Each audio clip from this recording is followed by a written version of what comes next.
참 문제가 많은 시대를 살아갑니다. 그래서 난제라고 얘기를 하죠. 오늘날 정치라든지 사회적인 상황이라든지 종교적인 입장이라든지 또 우리가 교회적인 부분이라든지 생각을 해보면 정말 하나님께서 허락하여 주신 은혜가 이전의 은혜보다 더 큰 은혜가 필요하겠다 이런 생각이 듭니다. 그러면서 엘리야라고 하는 사람을 따라다니는 제자 엘리사가 그 스승한테 하는 말이 선생님의 영감의 갑절이 필요합니다. 주세요라고 이야기했던 것처럼 진짜 우리들에게는 하나님으로부터 주어지는 성령의 그 충만한 은혜가 더 큰 은혜가 있어야지 되지 않겠나. 더 큰 은혜가 필요하고 더 큰 능력으로 살아가는 우리들이 모습이 되어야 되겠다. 이런 생각이 듭니다. 여러분들은 어떻습니까? 그런 면에서 오늘 본문 말씀의 마지막 절에 보면 19절에 이렇게 이야기를 하죠. 네 믿음이 너를 구원하였느니라 라는 겁니다.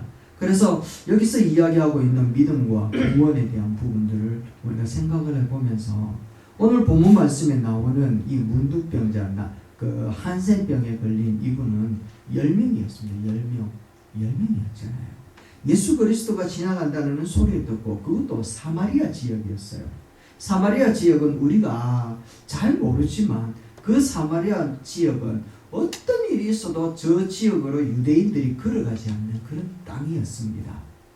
그렇기 때문에 유대인들도 그렇고 이 사마리아인들도 유대인들을 보면 아주 터부시하며 공격 일변도가 일어나는 그런 지역이 바로 사마리아 지역이었거든요. 그런데 느닷없이 예수님께서 저기 고향에서 예루살렘으로 내려올 때 이 사마리아 지역을 거니시면서 지나가시다가 10명의 문둥병자를 만났습니다. 이 사마리아 땅은 어떻게 보면 유대인들에게 버림받은 땅이요. 그 중에 또 한센병, 문둥병자가 걸렸으니까 인생적으로도 정말 어려움을 당한 사람 아니겠습니까? 그런데 이 사람이 예수님을 만나고 난 다음에 10명이 다 나음을 받은 거예요. 얼마나 기뻤을까요? 그 중에 더 중요한 것은 10명이 모두 다 나음을 입었지만 그 나음을 입은 그 기적보다 더 큰 은혜를 이 한 사람 사마리아인이 받더라는 겁니다. 그래서 오늘 우리가 생각하고 싶은 건 영혼의 치유인 구원의 기적까지 경험하게 되어지는, 다시 이야기를 하면 다른 9의 친구들도 큰 기적을 경험했지만 그 기적 넘어서 더 위대한 기적을 맛보는 우리 선도들이 되어야 되지 않겠느냐. 육체적인 회복도 굉장히 중요한 부분들이지만 육체적인 회복보다 더 중요한 것이 있다면 그것이 바로 영적인 회복이라는 것이지요. 왜냐하면 육체는 병원에 가서 고쳐도 또 아프잖아요. 이렇게 육체적인 부분들은 반드시 흙에서 왔다가 흙으로 갈 수밖에 없다라는 것이죠. 그렇지만 이 영혼이라고 하는 것은 영원히 남게 되는 것 아니겠습니까? 그래서 영혼 구원이라고 하는 것은 육체의 그 구원보다도 더 엄청나게 필요한 것이 바로 영혼 구원이다. 그래서 이 사마리아인 이름도 없는 이 한 사람은 예수 그리스도 앞에서 더 큰 은혜를 맛보게 되어졌는데 그 더 크게 은혜를 회복되어지고 맛보게 되어진 이유와 그 비밀이 어디에 있느냐? 오늘 여러분들에게 그 비밀이 발견되어지고 여러분들은 이 사람보다 더 큰 은혜를 누리면서 살아가는 모습들이 되기를 주의 이름으로 축원합니다. 첫 번째는요, 기적을 경험한 이후에 계속된 믿음이 필요하다는 겁니다. 우리 한번 읽어봅시다. 시작. 기적을 경험한 이후에 계속된 믿음이 필요합니다. 13절 말씀을 한번 보시겠습니다. 13절 말씀에 보면 10명의 한센병 환자들이 그 친구들이 보입니다. 한번 볼까요? 13절 시작. 예수 선생님이여 우리를 긍휼히 여기소서. 이 사람을 예수님이 온다라는 얘기를 들었습니다. 그리고 멀리 바라보면서 이렇게 외치고 있는 겁니다. 우리를 긍휼히 여겨달라고. 이들의 외침을 보니까 예수님이 자기의 질병을 고칠 수 있다라는 믿음을 가지고 외치는구나 라고 하는 것을 우리가 볼 수가 있어요. 기본적으로 이 사람은 믿음을 갖고 있었던 것이었죠. 믿음이 없었다면 고치지도 이렇게 외치지도 않았을 거라는 겁니다. 그런데 14절을 또 한번 보십시오. 예수님께서 한센 병자들을 향하여서 병을 고쳐주시는 기도 한마디도 하지 않아요. 터치도 하지 않고 있다라는 겁니다. 일로 와봐라 일로 와봐라 초청도 하고 있지 않다라는 거죠. 어떤 병을 고치는 행위도 예수님은 하나도 하지 않고 하신 말씀이 뭔가 하면 가서 제사장들에게 네 몸을 보이라고 이야기를 합니다. 한마디도 하지 않았다라는 거예요. 어떤 제스처도 취하지 않았다라는 겁니다. 그런데 참 희한하게 이 10명의 환자들은요, 예수님의 그 말씀에 그대로 순종해 버리더라는 겁니다. 그리고 제사장한테 가는 거예요. 여기서 한센병자들이 제사장에 갔다라는 사실은 자기가 나음을 받았다는 확신이 생겼다라는 거예요. 왜냐하면 그 사람이 확신이 들지 않으면 제사장이 찾아갈 수가 없거든요. 제사장이 하는 그 역할들은 하나님 앞에 예배만 드리는 자들이 아니라 이 사람이 병이 나았다라고 하는 판결을 내려주는 역할을 하는 사람이었어요. 그러니까 질병을 가진 사람은 찾아올 수가 없거든. 그래서 찾아간다라는 것은 나았다라는 것을 이야기하는 거예요. 그래서 자기는 여전히 문둥병을 갖고 있는데 예수라고 하는 한 젊은 사람이 가서 제사장한테 보이라고 한마디 했는데, 그런데 그게 믿겨진다라는 거예요. 이야, 이게 큰 은혜라는 것이죠. 이 믿음을 가지고 그 사람들은 제사장을 향하여서 한 걸음씩 한 걸음씩 옮겨갑니다. 14절 말씀 우리 같이 한번 읽어봅시다. 시작. 가서 제사장들에게 너희 몸을 보이라. 저희가 가다가 깨끗함을 받은지라. 할렐루야. 이 사람이 믿음으로 순종했더니 가다가 나음을 받았다라는 거예요.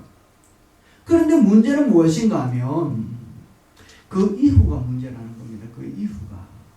다른 환자들은요, 다른 친구들은요, 병을 고침을 받고 그리고 난 다음에 다 자기가 생각하기에 옳은 대로 행하여 버린 거예요. 한 명만 예수님을 찾아왔다는 겁니다. 다시 이야기를 하면 믿음으로 나음을 입은 것으로 끝나버렸다는 것을 얘기하는 것이죠. 믿음을 가지고 기적을 맛보고 그 기적을 통해서 은혜를 맛보았으니까 그리고 끝. 그런데 이 한 사람은요, 믿음을 가지고 끝까지 예수님이 찾아왔다라는 거예요.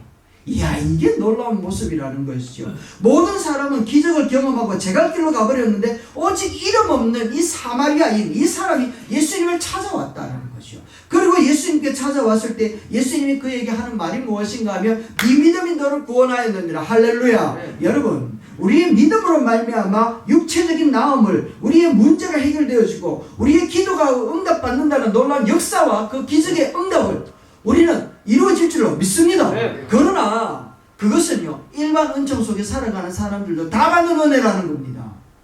부처 앞에 기도하는 사람도 응답받지 못하고 기도한 사람이 있습니까? 기도 응답을 받으니까 그들에게 기도하는 거예요.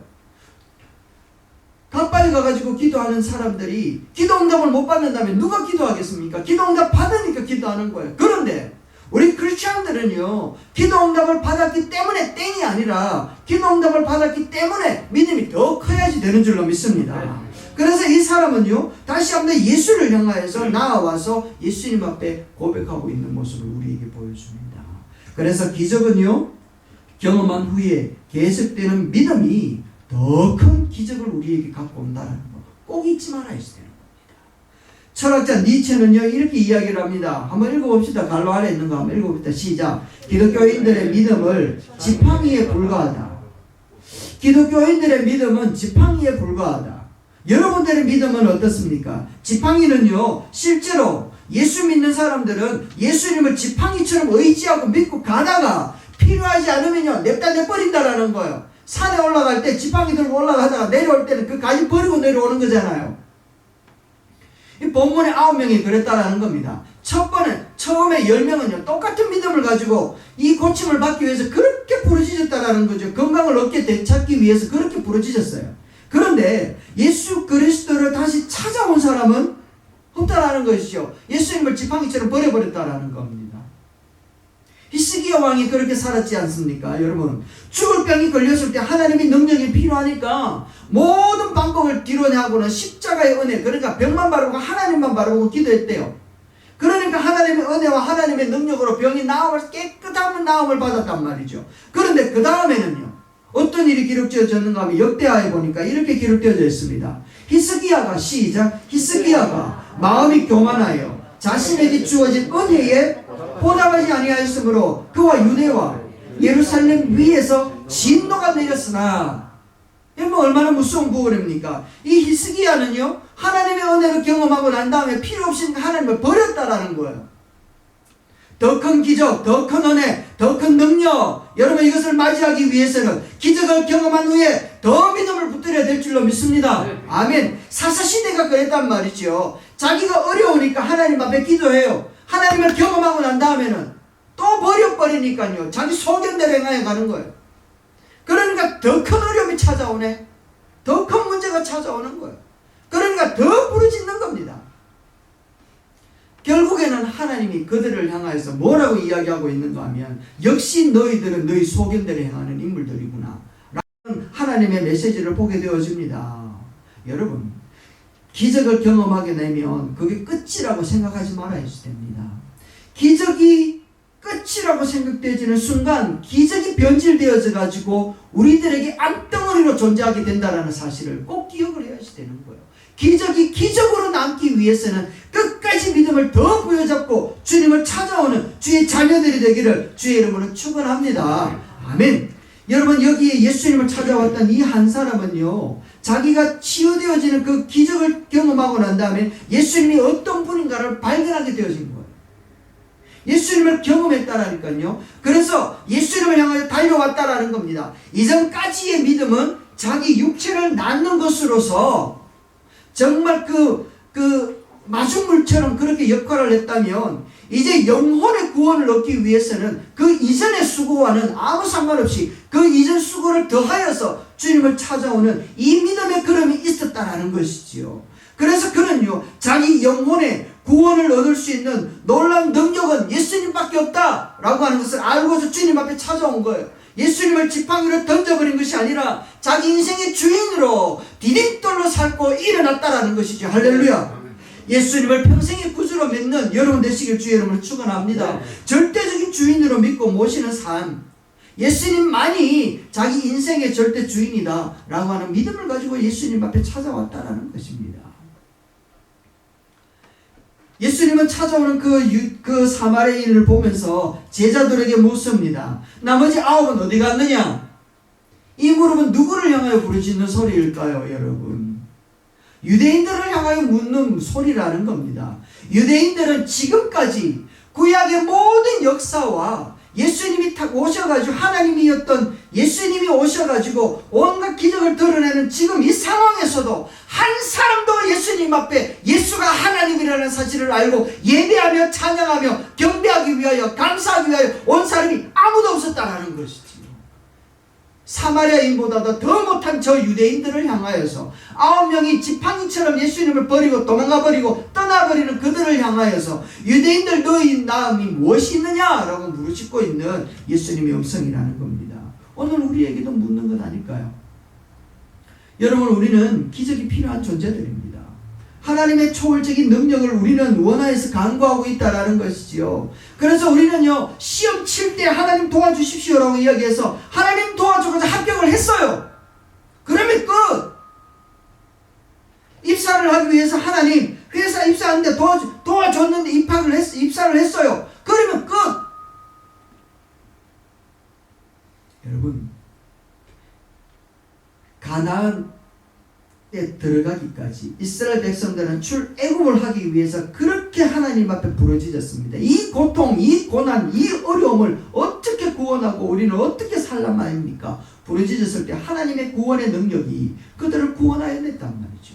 그런데 그들에게는요, 3일 동안 먹을 것이 없으니까 또 하나님 앞에 원망을 하고 불평을 하고 하나님을 떠나더라는 겁니다. 결국 그들은 40년 동안 광야를 헤매다가 다 결국은 죽음을 맞이할 수밖에 없더라는 것이죠. 오늘 우리에게 그와 같은 모습을 보여주는 겁니다. 하나님의 은혜를 경험했느냐? 그러면 그 경험할 때까지의 믿음은 이제 내려놓고 새로운 믿음으로 주를 부르짖는 자가 되라 라고 하는 주님의 음성 앞에 화답하는 주의 자녀들이 되기를 주의 이름으로 축원합니다. 이제 두 번째는요, 위대한 기적을 경험하기 위해서는 기적을 경험한 이후에 우리는 예배가 필요하다라는 겁니다. 예배. 15절 한번 읽어봅시다. 시작. 그 중에 하나가 자기의 낳은 것을 보고 큰 소리로 하나님께 영광을 돌리며 돌아와.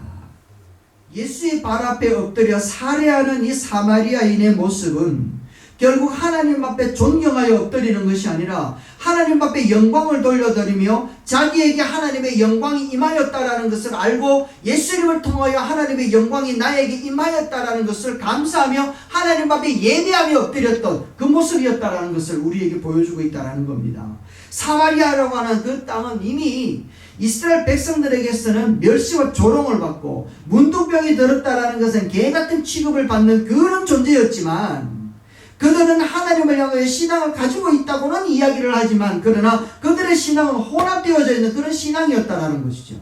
그런데 예수 그리스도를 인하여서 하나님의 영광이 자기에게 임하였다는 그 사실을 깨닫고 예수 그리스도를 바라보며 엎드려 경배하며 예배하고 있는 이 한 사람의 예배하는 이 모습이 바로 오늘 우리 성도들이 드려야 되는 그런 모습이라는 것입니다. 예수님께서 이 예배하는 이 모습을 바라보면서 뭐라고 이야기를 했는가 하면 너의 믿음이 라고 이야기하고 있다는 것이죠. 결국 믿음은 어디로 가야 되는가 하면 바로 예배라고 하는 자리로 가야 된다는 것이죠. 오늘 우리 성도들이 하나님 앞에 구원이라고 하는 부분들을 구원이라고 하는 그 이름으로 하나님 앞에 부르심을 받은 자들이라면 하나님 앞에 부르심을 받은 오늘 내가 하나님 앞에 해야 되는 행위가 무엇이냐 라고 하는 것을 우리에게 묻는다면 우리는 바로 예배라고 얘기를 하는 것일 수밖에 없다는 것이죠. 옛날 우리 신앙의 선배들은요 지금보다 훨씬 더 어려운 시대를 살았지 않았습니까? 그럼에도 불구하고 고난을 이겨낼 수 있었던 비결을 찾으라 라고 한다면 예배를 갈망하며 살았다는 겁니다. 철저하게 예배 중심의 사람이었습니다. 우리 믿음의 선배들은요 예배를 기다렸어요. 준비를 하고 기다렸다니까요. 일주일 내내 예배를 기다리고 토요일이면 설레는 마음으로 몸을 씻고서 또 새 옷을 갈아입을 준비를 하고 있고 드릴 헌금을 빳빳하게 다림질해가지고 봉투 안에 딱 넣어놓고요. 주일이면 적어도 1시간 이전에 와가지고 찬양하며 예배하며 기도하면서 교회에 뭐가 필요한 것인가를 돌아보는 그런 일들을 하였고 예배에 도착하면요 찬양과 기도를 준비하다가 예배를 드리는 겁니다. 이렇게 사모하는 마음으로 준비된 마음으로 예배하는 가운데 하나님의 영의 임재하심을 깨달으며 성도 하나하나를 만져주시는 하나님을 체험하게 되는 거예요. 그래서 하나님의 말씀을 들을 때에 아멘 아멘하고 그때 받은 그 감동으로 암울한 시대를 지나왔지 않았습니까? 우리 다 경험했잖아요. 이 사마리아 이 사람은요 이름도 없잖아요. 그런데 주님 앞에 예배하러 갔대요. 그 한 행위 때문에 주님께서 네 믿음이 너를 구원했다 라고 얘기를 예배에 꼭 승리하는 저와 여러분들 주의를 축원합니다. 세 번째는요 마지막입니다. 우리 한번 읽어봅시다. 시작. 더 위대한 기적을 감사가 필요합니다. 16절 말씀입니다. 예수의 발 앞에 엎드려 살해했다. 감사했다라는 거잖아요. 감사했다.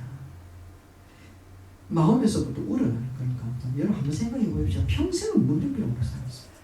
사람들에게 외면당해요. 가족들에게도 외면당하고. 그런데 이 사람이 감사할 거리가 뭐가 있었겠습니까? 다시 감사할 물질이 있기는 있었겠습니까? 물질은 없었단 말이에요. 없었겠죠. 그런데 그는요 자기가 할 수 있는 최선을 다해서 주님 앞에 감사를 하고 있는 것을 우리에게 보여줍니다. 제사장에게 가서 몸을 보여라. 정말 감사하는 마음으로 가서 그 제사장에 쫓아갑니다. 무슨 일이 일어날지 기대도 하지 못했지만 가다가 나음을 받았습니다. 나음을 받는 순간 너무너무 기뻤다라는 거죠. 9명은 다 그 기쁜 마음으로 가족에게 돌아갔습니다. 다 가족에게. 그런데 이 사람은요 감사하는 마음으로 제일 먼저 누구에게 영광을 돌렸는가? 하나님께 영광을 돌리더라는 겁니다. 감사를 입마에 붙게 하지 않기를 바랍니다. 여러분 감사를 하나님께로 드릴 수 있게 되기를 바랍니다. 할렐루야. 예배라고 하는 것이 하나님 앞에라면 영광이라고 하는 것이 바로 거기에 있다는 겁니다. 내게로부터 일어나는 모든 변화와 모든 하나님의 능력이 하나님께로 왔다라는 것을 알아서 그것을 하나님께 돌려드리는 것. 이게 바로 예배의 폼이라는 것입니다.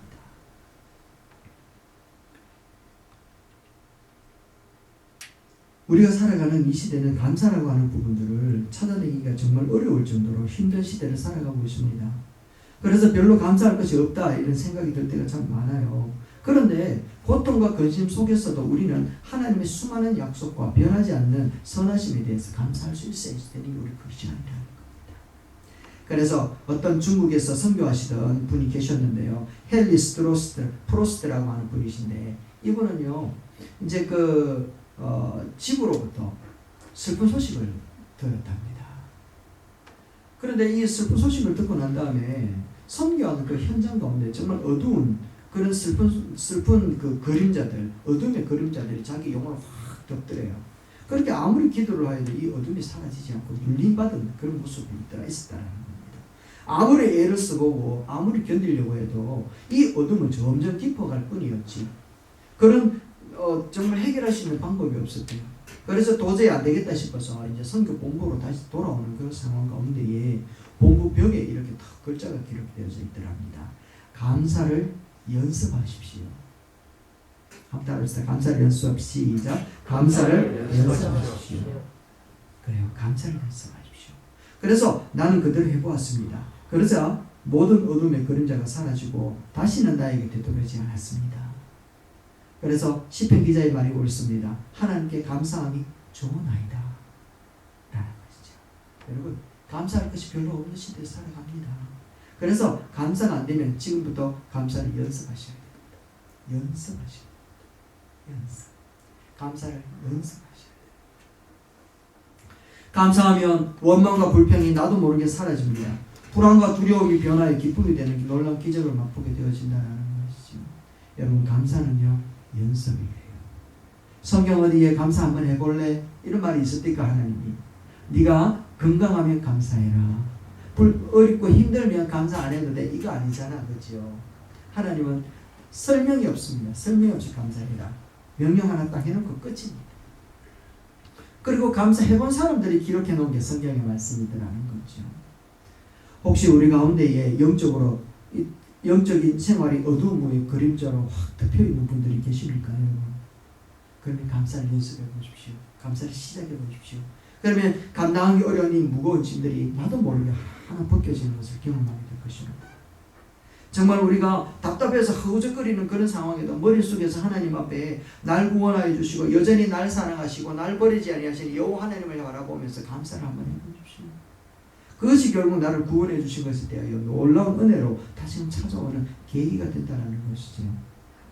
여러분, 감사할 때 받게 되는 축복이 얼마나 많은지 여러분 아십니까? 여러분 아십니까? 그러면 아멘 하십시오. 감사할 때 받게 되는 축복이 얼마나 많은지 여러분 아십니까? 네. 할렐루야. 그러면 거꾸로 이야기하면 감사하지 않음으로 인하여 받게 되어질 축복을 발로 걷어차지 말라. 이 말이 맞죠? 감사함으로 하나님 앞에 받게 될 축복이 얼마나 많은데 감사하지 않음으로 인하여 발로 걷어차버리는 그런 어리석은 모습이 되면 안 되겠단 말이죠.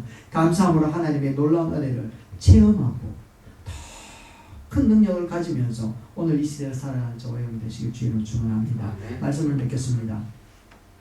하나님은요, 우리가 원하는 것 이상으로 더 큰 은혜, 더 큰 축복, 더 큰 능력을 행하기를 원하고 계십니다.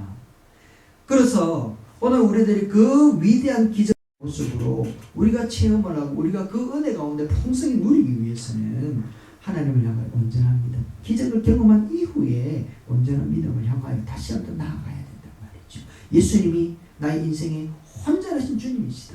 예수님만이 나의 삶의 참 주인 되신다 라고 하는 고백을 가지고 지팡이처럼 버리지 말고 꼭 주님을 부여잡고 가는 정말 귀한 주님의 능력이 되기를 바랍니다. 두 번째는 하나님은 우리의 참된 예배자라는 사실. 늘 예배에 성공하셔야 돼요. 그래서 주일날 11시 예배만 예배가 아니라 삶 속에서 늘 예배가 일어나야지 돼요. 삶의 흔적들, 영역들, 괴롭고 답답한 지경 가운데 예배가 일어날 때 여러분 그 자리에 역사가 나타나는 것이지요. 이 사마리아인이 언제 성전에 가서 감사했습니까? 예배했습니까? 자기 처소에서 예수님 앞에 찾아와서 예수님을 예배하지 않았습니까? 그리고 마지막으로 뭡니까? 하나님 앞에 감사하는 마음으로 살아갑시다. 감사는 연습입니다. 할렐루야. 그래서 우리 하나님 앞에 더 큰 능력 은혜 체험하며 살아가는 저를 되시기를 주의 이름으로 축원합니다. 기도하겠습니다.